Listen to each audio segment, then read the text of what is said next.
Today I'm making a very colorful, flavorful, and super easy vegetable fried rice. Hi everyone, welcome back to Hobby Rose Cook. If it's your first time here, my name is Marceline. Welcome and I'm happy to have you. For those who have been here with me, thank you for sticking and staying, and I appreciate your love and support. Stay tuned for yet another amazing recipe. I'm starting off with my rice. I'm going to add a little olive oil in there just to have the rice grain separated when it's cooked so it's more on the shelly side.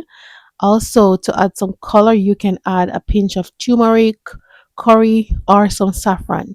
All right, we're going to add some saffron color. We're going to add some salt, and I'm going to use vegetable broth. You can just use water, you doesn't have to use the broth. And you can just go ahead and flavor your rice the way you normally cook it. If you don't want to add any color to it, that's fine. I just think the color give it more of a vibrant dish. All right. For the liquid, I'm using vegetable broth as I mentioned, but you don't want to add too much liquid, whether it's water or broth you're using. You want to make sure that it's just a little bit above the rice so that the rice can come out nice and shelly. Unless you want it to be on more on the mushier side, then you'd add a lot more liquid. The thing about this dish is it's very versatile. It can be your lunch, dinner, or a quick weeknight side. This recipe has you covered, so go ahead and give this video a thumbs up if you haven't liked it as yet. So now while the rice is cooking, we're going to go ahead and start chopping up our veggies. I'm starting off with some cabbage. If you don't like cabbage, that's fine. You can substitute. I think kalaloo would be a great substitute or a great addition to this dish. I'm also using carrot and some sweet peas, but go ahead and substitute any greens that you want to substitute for this dish, okay? I just pour some salt on my cabbage, rinse it off thoroughly, and then I'm straining off the liquid. Now we're going to go over to our bell peppers. You can use some vibrant colors to make your dish pop some more.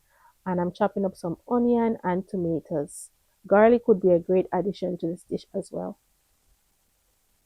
Whenever you want to have like a meatless Monday or any day of the week that you just feel like you don't want any meat, just go ahead and run back to how we roast cook and grab this recipe, okay? Now the rice is nicely cooked just the way I want it. It's nice and shelly.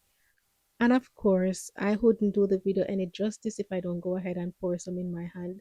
Yes, you gotta taste it.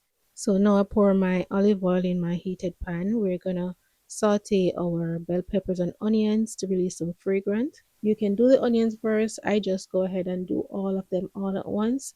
And then once they are sauteed for about a minute, I'm gonna go in and pour in my cabbage. For the cabbage, some people like their cabbage very crunchy. I do not like a crunchy cabbage.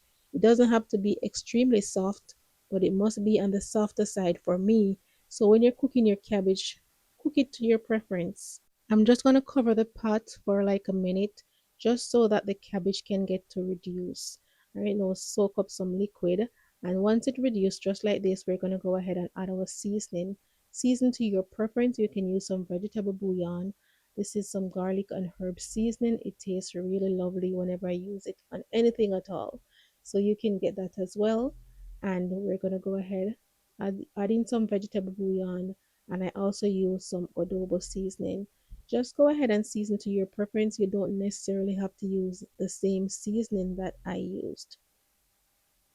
For the cabbage and the sweet peas, they are already pre-cooked, so we're gonna add them in later. As soon as the cabbage reach to the consistency that I like, we're gonna go ahead and turn the stove down. And remember, the little flavor that you put in the rice is not enough to hold the whole dish. So make sure that you taste your vegetable to make sure that it has, that perfect flavor that you want. All right, you can even throw in some Scotch bonnet in there as well. Now I'm adding in some corns, some sweet peas and carrots. We're going to go ahead now, cover this down.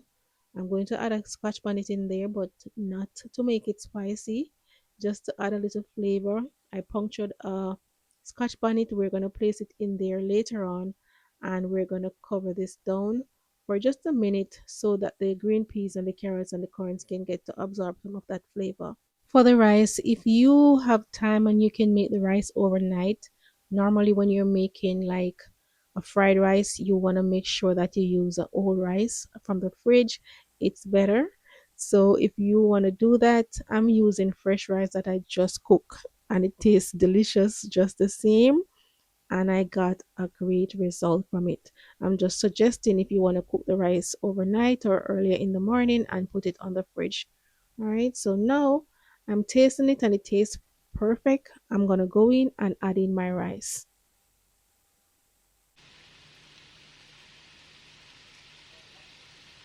As you can see, the pot is a bit small, so I wasn't sure if it was gonna fit. So I gradually add in the rice, and another reason for doing this is also to make sure that you have the right proportion. I'd rather have more veggies than rice than more rice and less veggies, if you understand what I mean. So it's up to you. But I think that's a better way to have it, more veggies more than rice. So I gradually added rice. I ended up using all the rice that I cooked. I didn't cook a lot of rice, so it was perfect and everything blended in perfectly. Now to top up the color and the flavor, I'm adding in some scallion, some chopped scallion, and I'm going to go ahead and just cover this down and let it steam together for about a minute or two. And then just like that, you have the perfect side dish or the perfect lunch or the perfect complete meal, because I did have this as a complete meal. You don't need any meat. Okay, I promise you, you won't need any meat. And there are just some days that you want to give up meat.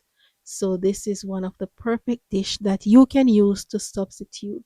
Butter also add flavor to your rice. So if you notice, I didn't add any butter when I was cooking the rice. I just used olive oil. That was enough for me. But if you want to add butter at this point, you can go ahead and add it. If you want a shelly rice, you can use less butter at the beginning of cooking the rice or just add the butter afterwards. But butter does soften the texture of your rice, especially if you add too much. So that's just a few tips that I wanted to say. Yeah, thank you all so much for watching. Don't forget to like, share, and subscribe. And if you try this recipe, don't forget to come back and leave a comment in the comment section. All right, thank you and happy cooking. Bye.